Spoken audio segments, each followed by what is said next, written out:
Today. This is CB Bowman Live. And today we are really fortunate to have Liz Guthridge on, and she is an executive coach, a master level corporate executive coach with the Association of Corporate Executive Coaches. And I'm going to ask her to introduce herself, and we're going to have a great discussion today. So I'm so glad you joined us. Thank you for having me. My pleasure.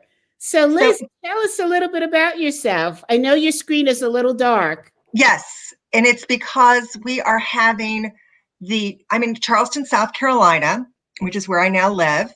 We are having very strong winds related to the hurricane that hit New Orleans, but spared my family in Louisiana, luckily. And we have construction going on two sides. So yes, so I have all the lights on and it's still pretty dark outside. So I think we'll just have to, and I'm focused around here. So my background, or what I do. So as CB, as you said, I'm an executive coach. I also facilitate and I also consult. And my areas of interest are my sweet spot for coaching is with individuals who are new in an organization, new in a role, and new in a geography. So triple problems potentially, but also triple possibilities. And I've got a background in applied neuroscience, behavior design, and lean communications. Oh my God, Liz. All right. So I'm getting stressed just talking to you now with all this knowledge. And you're also a parliamentarian? Yes, which I actually don't talk about that much. But CB, you seem to be very interested in it. And certainly this is the time to be a parliamentarian from the standpoint of I do work with still with a lot of organizations. I got involved in this back when I was in high school, believe it or not, as one of my 3 streams to get the hell out of Dodge. And I've continued with it all these years later, working with organizations that I really like and respect. And, but so I probably know too much about elections. So all of this about the absentee ballots is driving me crazy. Okay, we're not going to go to politics because that's a whole nother show. Yes. However, it's certainly an issue. This is my second major election living in the Deep South, and you're really starting to see the effects of voter suppression over the years. Wow. Okay. Well, as I said, that's another show. But you also have a journalist background? Yes. So that was the second stream I followed to get the hell out of Dodge. And I started my junior high newspaper and was very active, and then went to journalism school.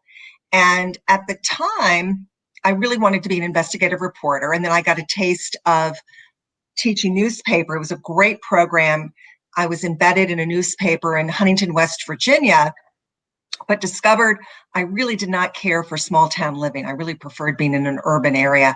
And I really was too opinionated to be a journalist. So I segued into corporate communications. Oh my God, and that gave you more freedom? Yes. Well, I would say more freedom, but certainly from a standpoint of I could certainly in meetings let my opinions be known. But what was interesting, which I really didn't realize until just a few years ago, how learning the art of questioning, which I did as a journalist, has really helped me as a coach. Mm-hmm. Mm-hmm.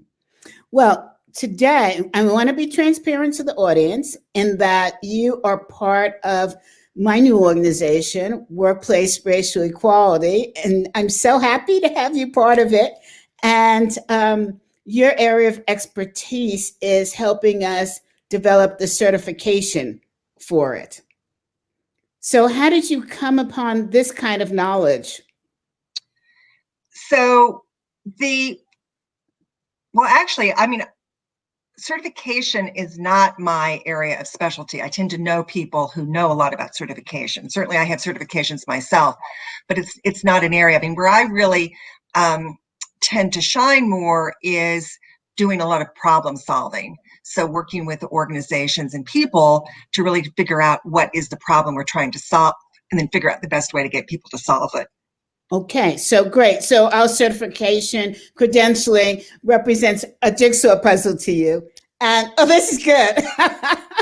When I was coaching one of my clients many years ago, which was the American Red Cross, and it was about a year after 9/11, and my client said to me, CB, I figured you out. And I said, oh, tell me, because I haven't been able to figure me out.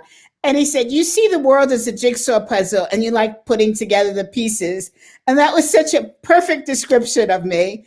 And it's that understanding of me has kept me out of trouble.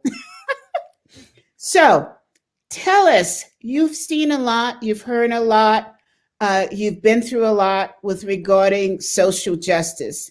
And in particular, our focus is on workplace racial equality. Tell us, what are your thoughts about what's going on? Is there an opportunity for us to get on the plus side of this equation? What are you seeing? Well, certainly I hope it's the plus side of the equation, because I think for the first time, probably ever, it is on the minds of people. So certainly what has happened in 2020 has made people more aware, because I think a lot of people, it's just not been in their realm of experiences. They just have not had exposure to it. And so if you, especially if you're a white person who has not worked with a lot of people of color or had a lot of different experiences or lived in many places, you're going to have a fairly limited view of what's happening. And even someone like me who's lived all over this country, 6 years ago when we moved to the Deep South, has been a real awakening for me to see the differences. What do you see are the major differences? Well, certainly from a standpoint of, in a town like this, which is more tourism and healthcare, and certainly aerospace has been growing. But as I talk to people who've lived here a long time, the middle class has basically been hollowed out.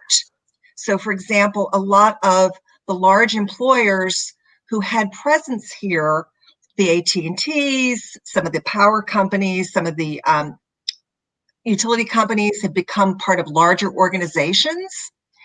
And so the jobs that were in Charleston for middle managers, a lot of them have just evaporated. So we tend to have a lot of very senior positions with smaller companies or entry level, and not that many middle manager roles. So do you see that the place for, and I don't think you're saying this, the place for Black Americans is middle management? I mean, how are you seeing that affects workplace racial equality? What I'm saying is that in some of these smaller markets, one of my concerns is that if you don't have an active pipeline to bring people of color into the organization, they're not going to get in, and so they're not going to be able to move up. I mean, it just astounds me to be, and of course, certainly the past 9 months we've been dealing with COVID, but to be in we have a number of colleges here, we've got a number of business groups, and you go and pretty much everybody is white in a state that has a fairly high percentage of African American citizens. So how do we solve this? So you're saying that the large percentage of Black Americans there are not going to university? They're going to, well, some of them are, but not in the numbers that I would hope for in 2020. To make a difference. Right. And certainly from a standpoint of, I live in a predominantly African American community. My dog is a therapy dog, and we visit a predominantly African American middle school where he participates in a Pause to Read program. And isn't that cute? I love that. Tell us about that. So, but what's interesting is that there's probably, 10% of the teachers who are African American. It's predominantly white teachers. So from a standpoint, and again, this is 2020, and you really want to make sure that you've got diversity everywhere, because we all know the value of diversity. And we also want to show kids that role models, that they can grow up and be teachers, they can be firemen, they can be policemen, and they can be as well as business people. Mm-hmm, mm-hmm. Well, I want to go back a second, pause to read, because Yes. you know I am a dog lover. What is that about? So the research has shown that kids reading to dogs improves their reading ability. What? Because I the don't get the dogs are not judgmental. Ah. So the kids read to the dogs. The dogs aren't going to correct anything, whatever. They just listen. They're very attentive. And just 20 minutes at a time can really make a huge difference in kids' ability to read. How incredible. Where did this research come from? So I forget who's been doing, but the programs are in, like so many things in this country, they're very local. And so when we lived in California, we participated in a program. It had a different name, but it was the same thing. You would either go to the schools or go to the libraries, and here both of them support that. I love it. I'm going to get my little one involved in Yeah. this. And then we had actually started a neighborhood pause to read, or we were calling it reading with the dogs, a play on Dancing with the Stars. And we've had to furlough everybody until things get better with the virus. Yeah. How can you translate that to Zoom or an online platform? So, well, actually, we're having Marcel, my therapy dog, is doing online visits, which I have to say is not the same thing for him, because he likes getting pets and everything. But it still is better than nothing and it's with what I'm finding really interesting. The group that's doing it, Together Pets, has expanded the definition of what's going to be a therapy animal. So Marcel and I are on calls with birds, with geese, No. miniature horses. So he finds that pretty interesting. So now, does he pay attention to the screen? Because whenever I lift up London and show him on the screen, he's looking all over. He's not looking at the screen. Not as much as he used to. He's gotten really blasé about it. When I first started to do Zoom calls a couple of years ago, he was very intrigued, and now it's just another thing. So, but if it's different animals, he tends to pay attention. Yeah, London does also. If he sees another dog, he's like glued to the set.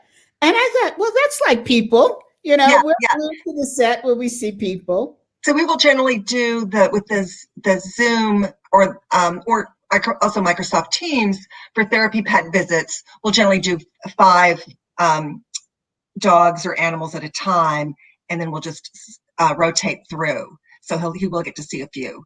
So, I hadn't planned to talk about this today, but, it's a great subject, and nothing on CB Live is planned. Tell us, so the person is reading to the dog. How does the person get input on their reading ability? So, for example, if they pronounce a word wrong, how does that, Yeah, right. So, but it's different coming from the pet handler as opposed to an authority figure, because we're just kind of viewed in the background. I mean, I'm Marcel's chaperone. So if I say something quietly, it's like, okay, Marcel's person is speaking up. I see. I love this.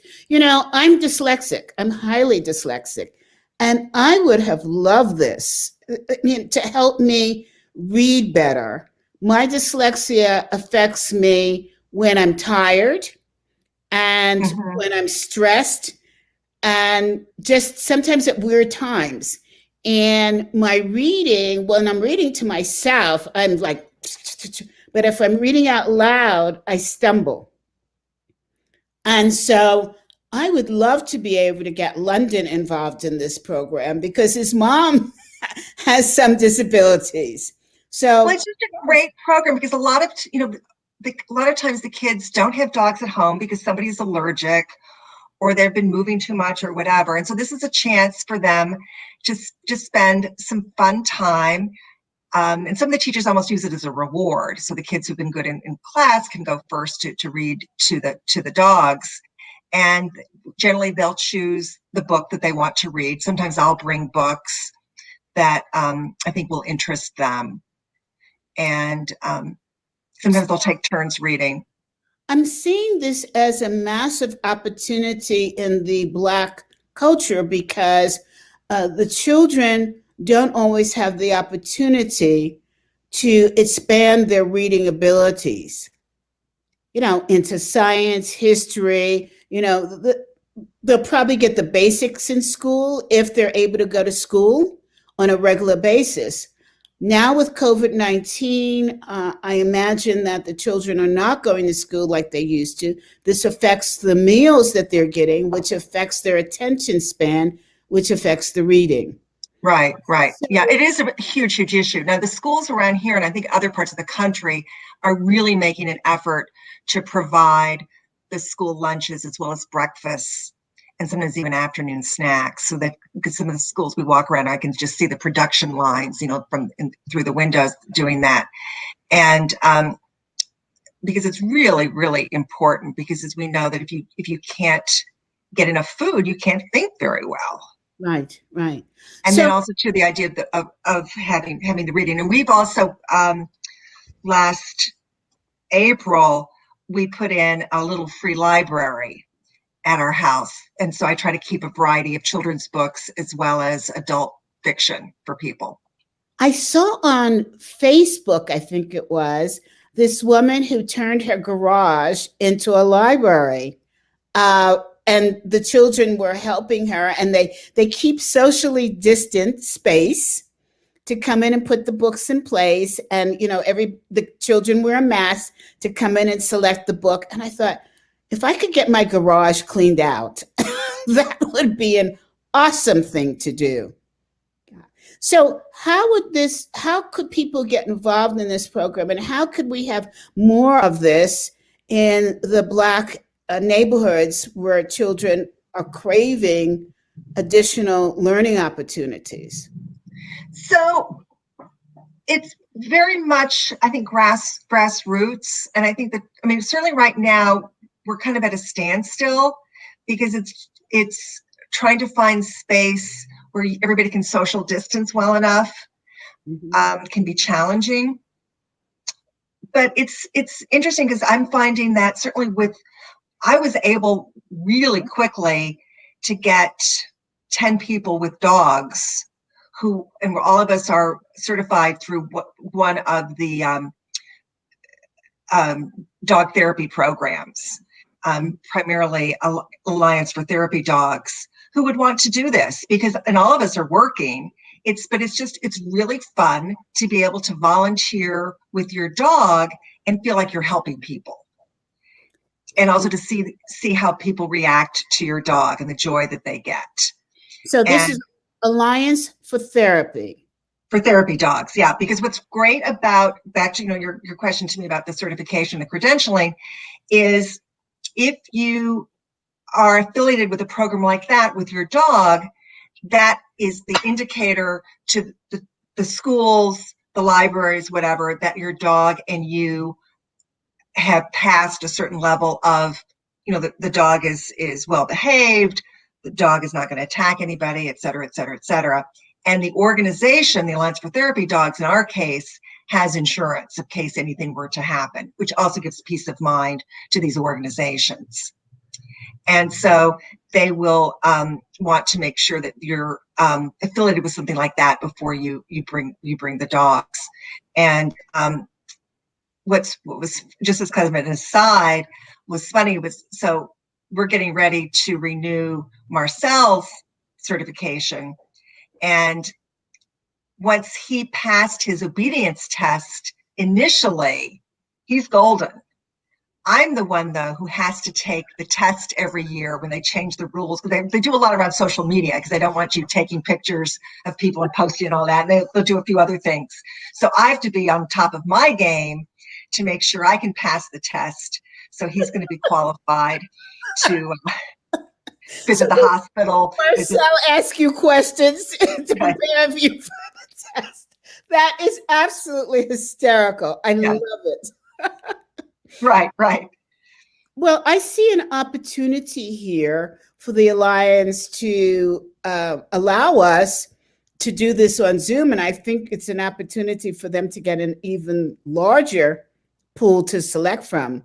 So I will definitely reach out to them and see if my little one can participate.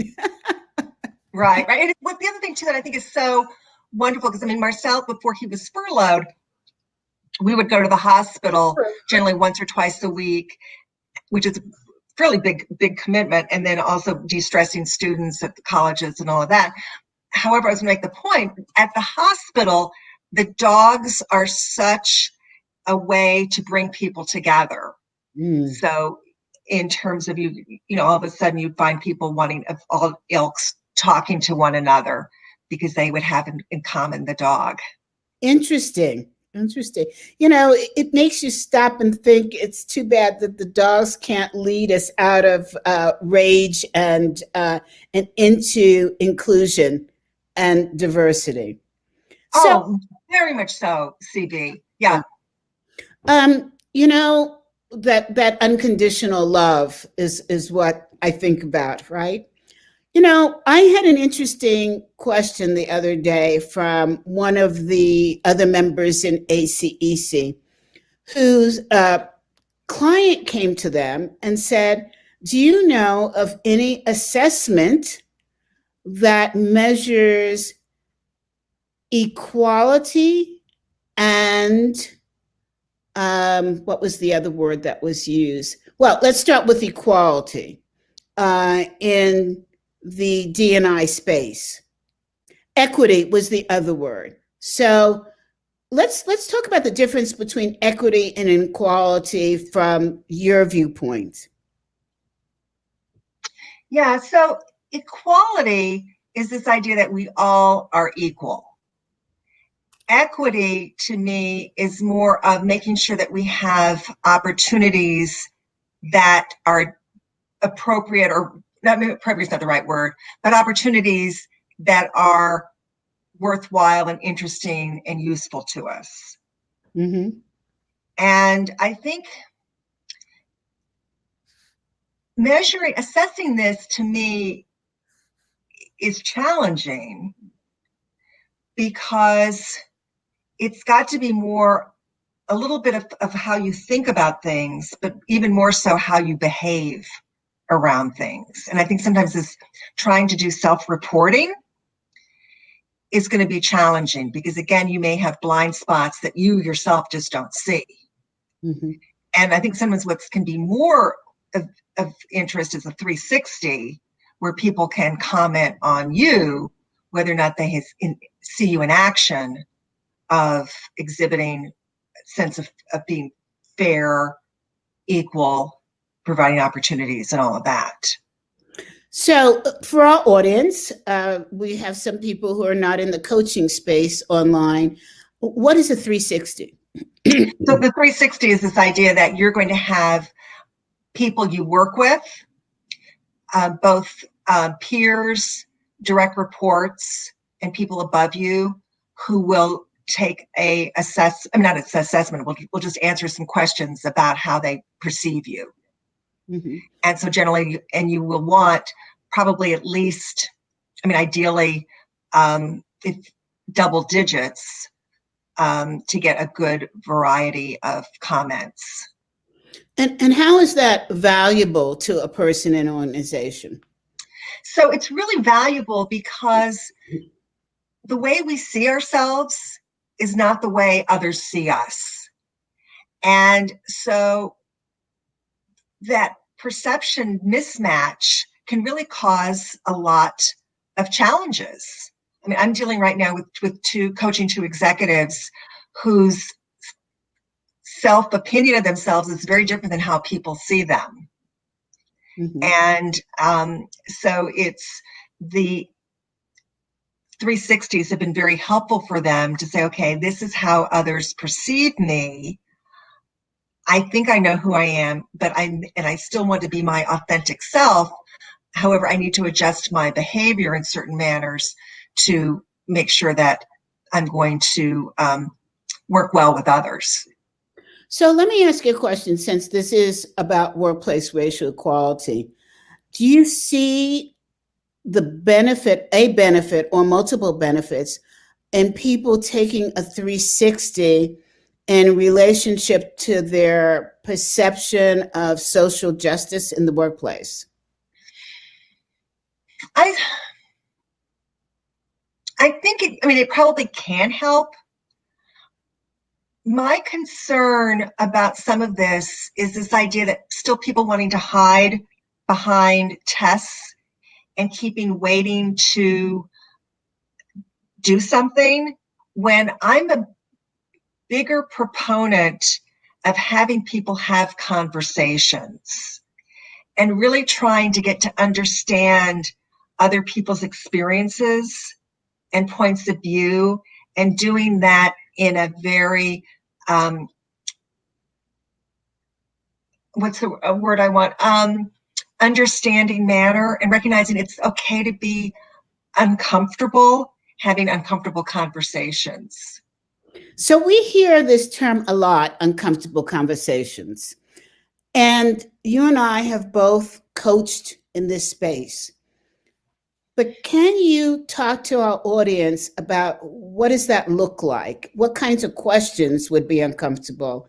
And how can the person who's receiving those questions hold it in a space that does not upset them? Yeah. So and I'm going to give you the consultant answer. It really varies. And I think what is important is to have some ground rules on, and let each group kind of figure out what's best for that, and be able to discuss that. And also trying to have, again, I feel awful because I generally not like to do this, but it's back to, it's challenging right now in a time of COVID, because oftentimes it's easier to have these conversations over a meal. Oh.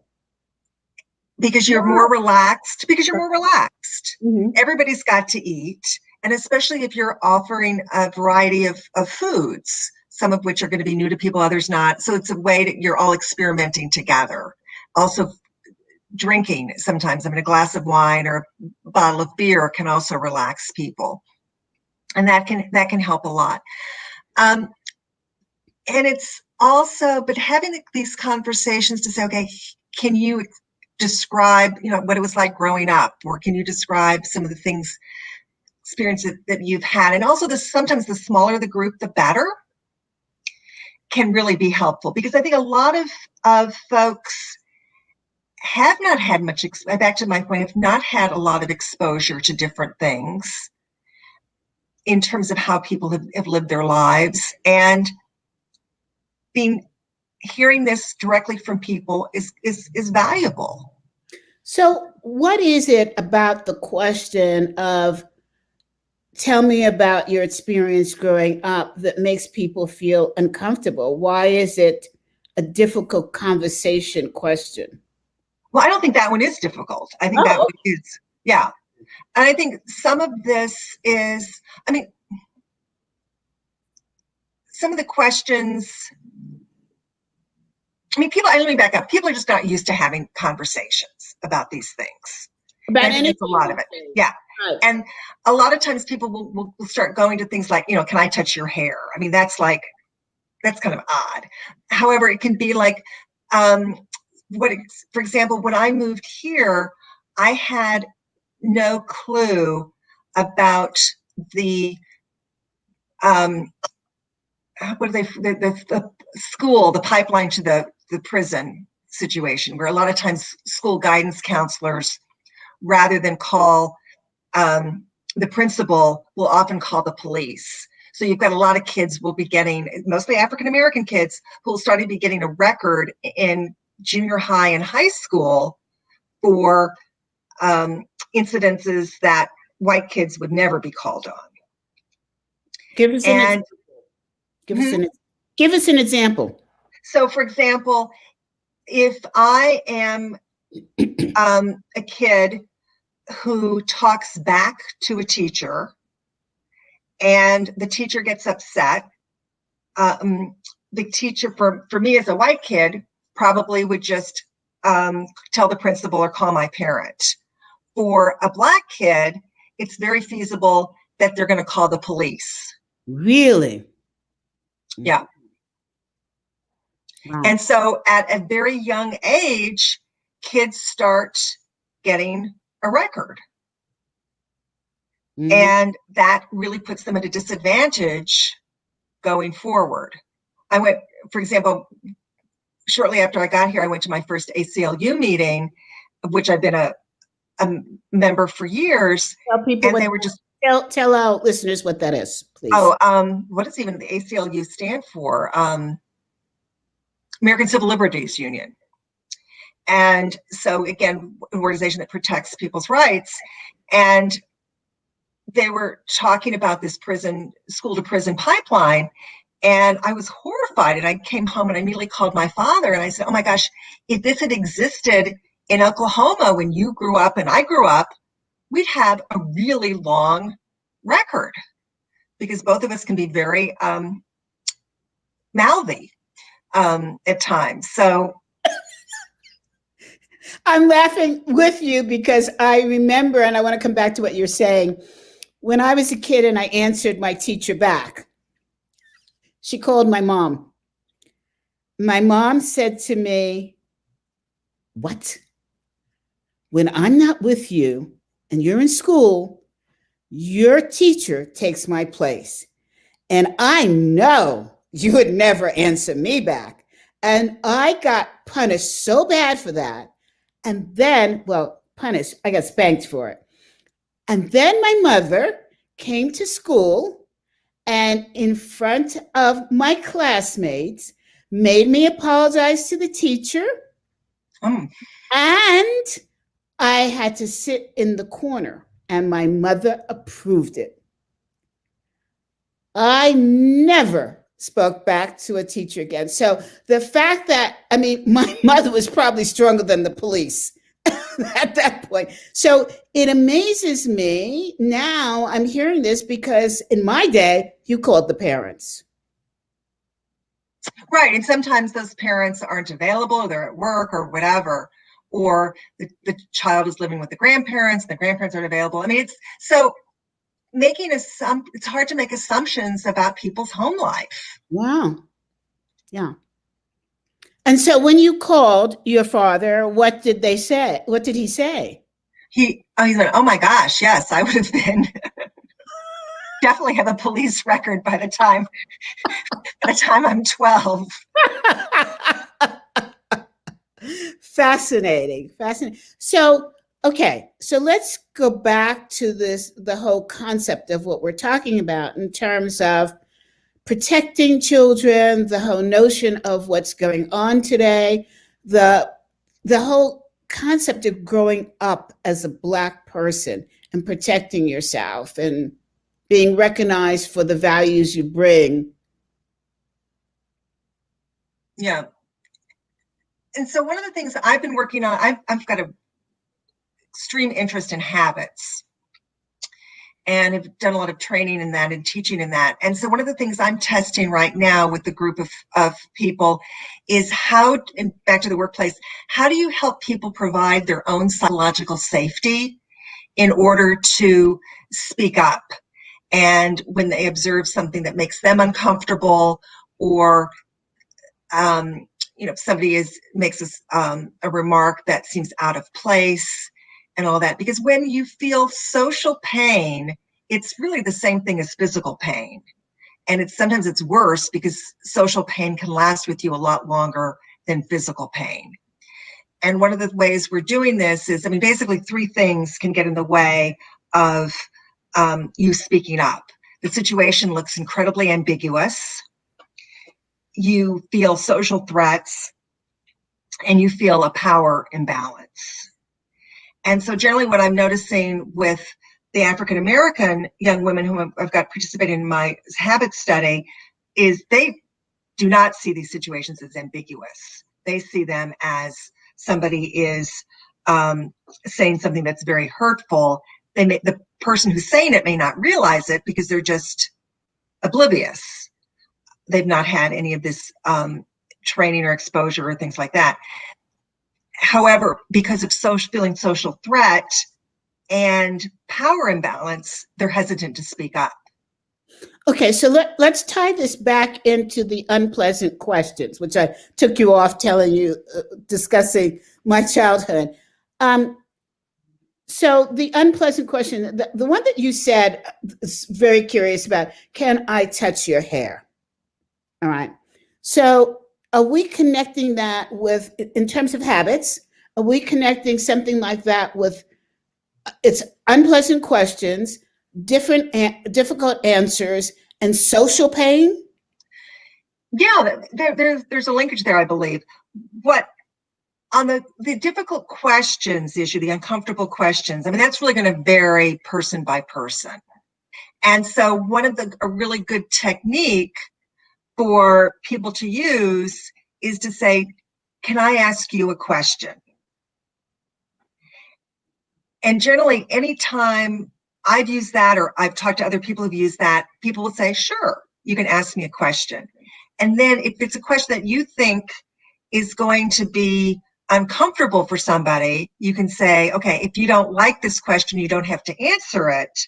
However, I'm curious. And the curiosity piece is really, really valuable because that opens people up.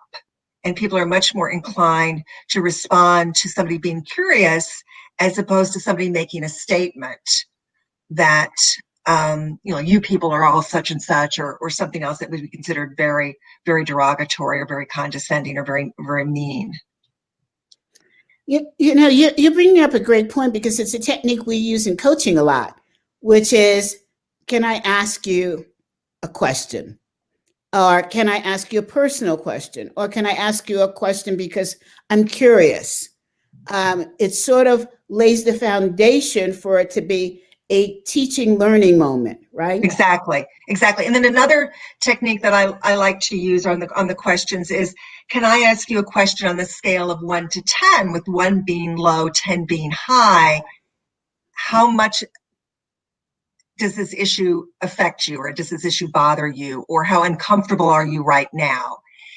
And what's valuable about a rating question like that, from 1 to 10, 1 low, 10 high, it gives you and the individual you're asking the question of an opportunity to pause and to reflect and to get yourself both on the same page.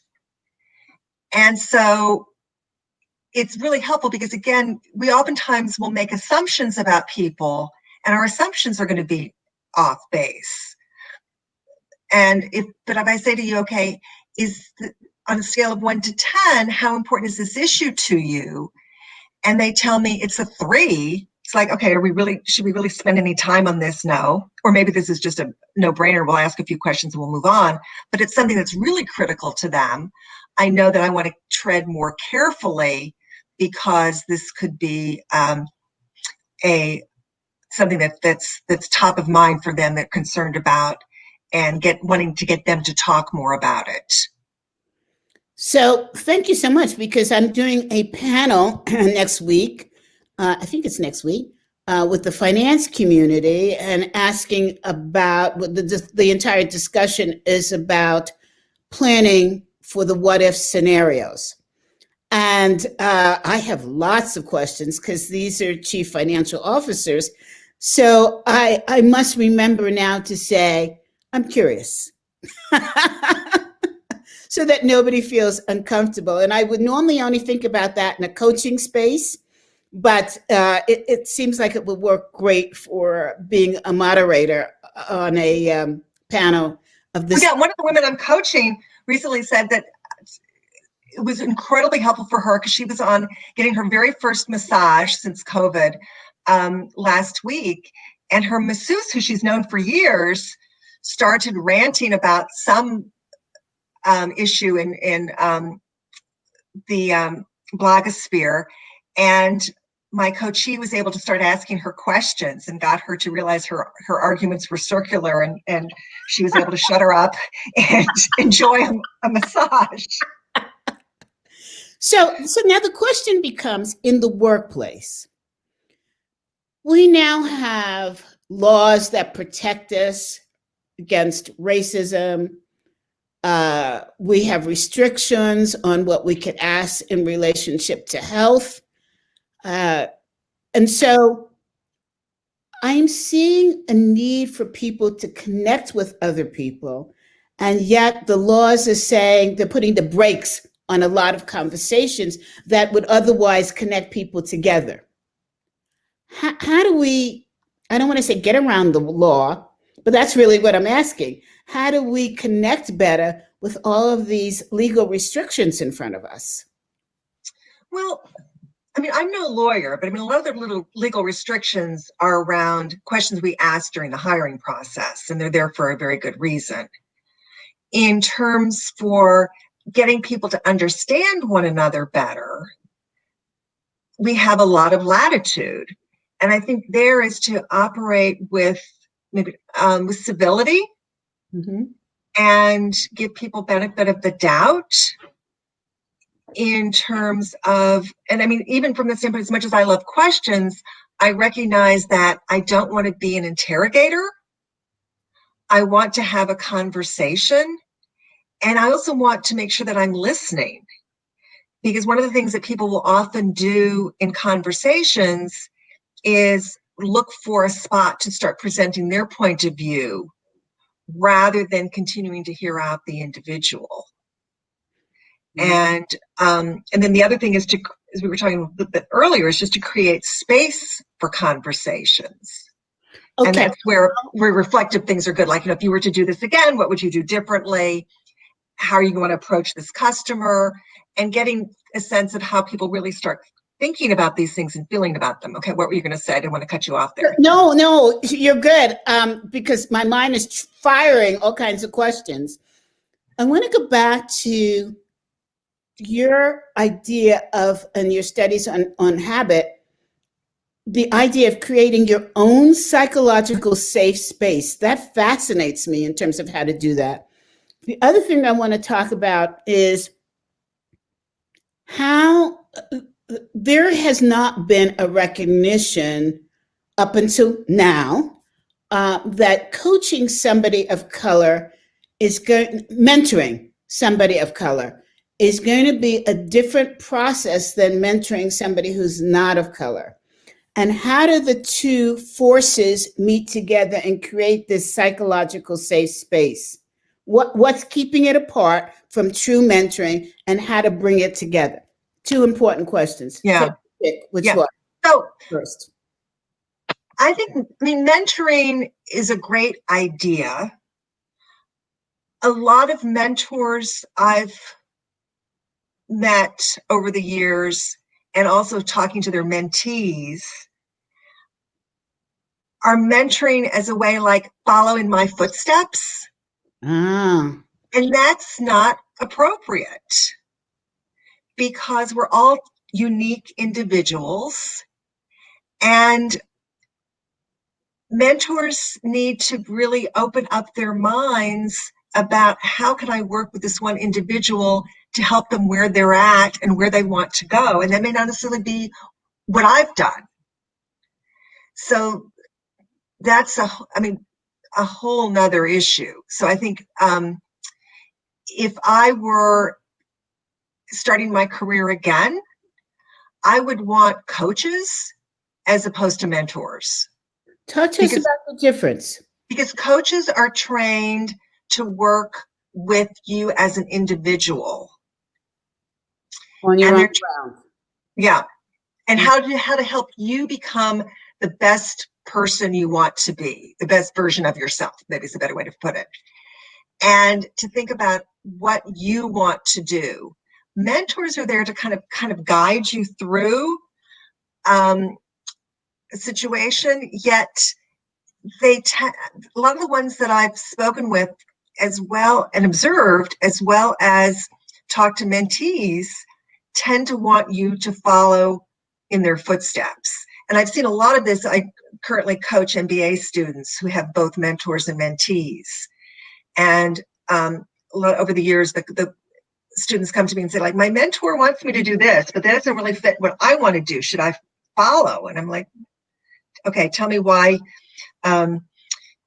you're interested in following something you don't want to do. I go, okay, thank you. I don't want to do that. Yeah, good stuff. I think the best advice when I was in a situation at a Fortune 500 company, I went to somebody who I really didn't like, but was incredibly successful. And I said to this person, what's the best advice you could give me? And it took a lot because I had heard horrible things about this person. And yet she was a woman that was incredibly successful in a man's universe. And she looked at me and she said, the time to rise is during chaos. And I thought, what the hell does that mean? But you know something? I never forgot it. Yeah. Now, see, that is very good advice.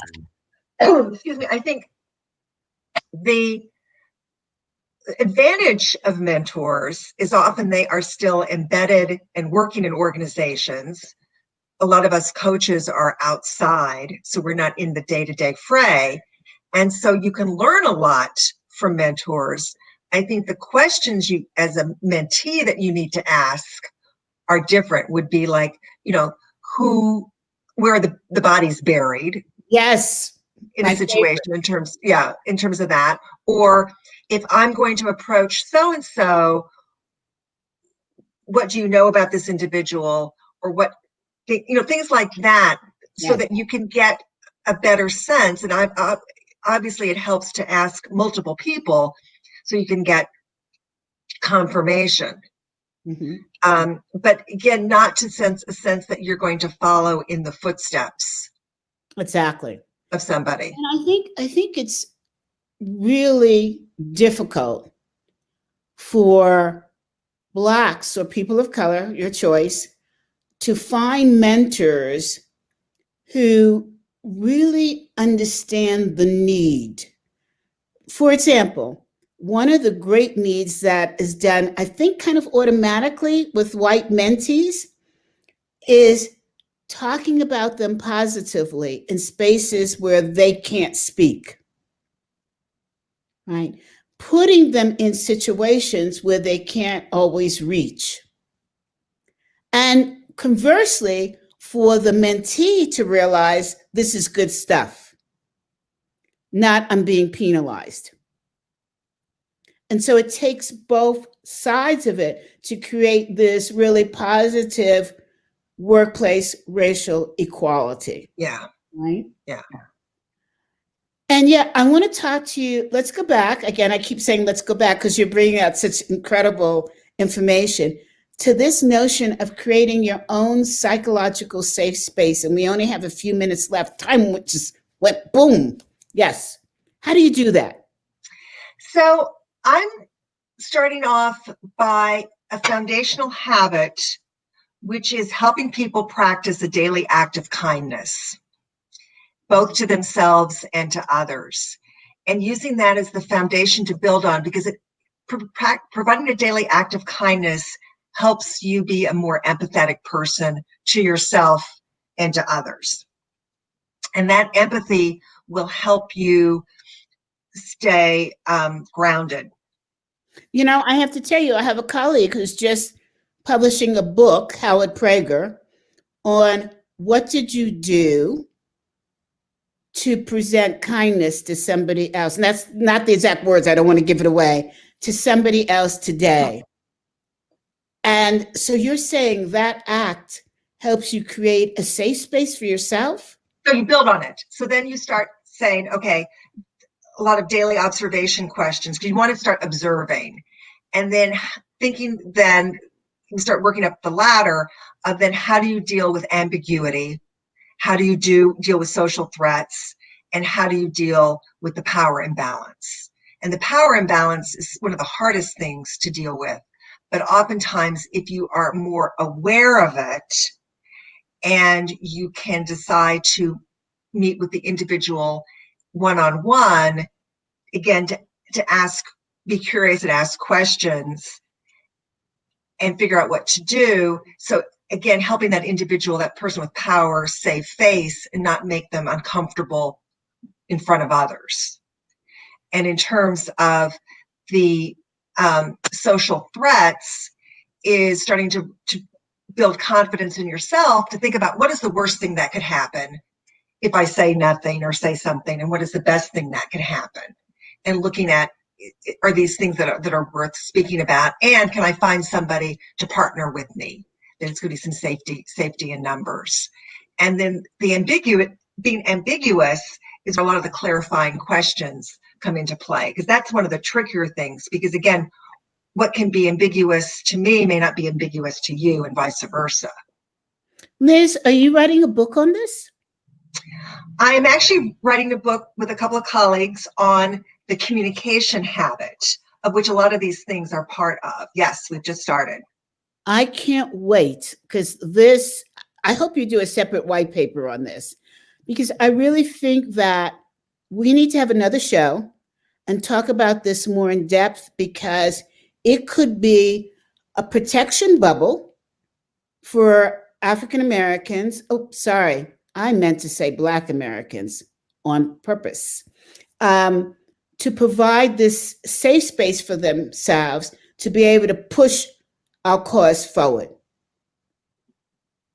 And I also think it's very helpful for allies to start understanding that I think one of to me, the most remarkable things that's come out like the past more like 18 months, because it was part of the Edelman Trust thing, is staying silent about these issues is being complicit. Absolutely. Absolutely. But yet it is very easy to stay silent if you don't see it or if you're uncomfortable. Absolutely. And so the more we can encourage people, if you see something, say something, or even ask something if you're more comfortable doing that. Do something. And yes, but by being silent, you're just encouraging this continuation of bad behavior. You know, this is so important for people in the C-suite to know, because I'm coaching people in the C-suite, CEOs, and they come to me and they say to me, I thought if I didn't engage, it would go away. It doesn't go away. It makes the perception of you stronger in the negative zone because of media today. So you have a choice. You can use media to present your positive intent and then act on it, or you can ignore media and ignore positive intent, and the consequences will be grave. Mm-hmm. And we're not talking about physical consequences in terms of rage. We're talking about mental consequences.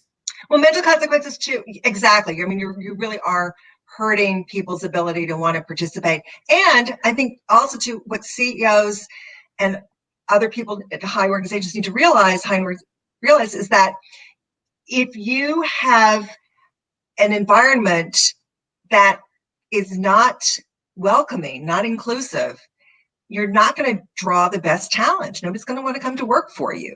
Yeah. Yeah.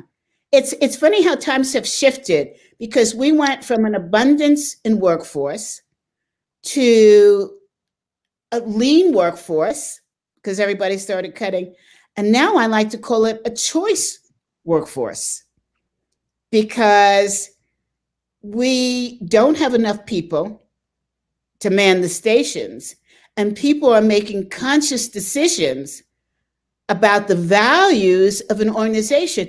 Values of an organization is not something we previously thought about. We thought about the values of individuals or people running the organization. Were they trustworthy? How did they see different social issues? Now we link it to the organization itself as a total globe. Mm-hmm. Is this an organization that I want to put on their coat and be recognized for? No, I don't want to be, I don't want my name, I don't want my resume linked with this organization. Now that's some heavy duty stuff. Employees now have the reins.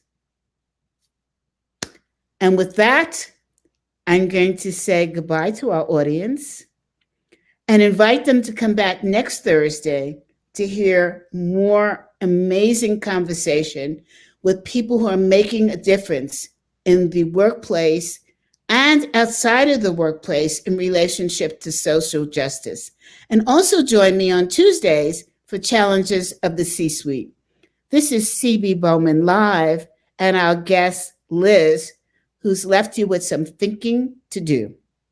Liz, thank you for coming on. Thank you for having me. I've enjoyed it. Thank you very much, CB. We'll see you around the bend, as they say.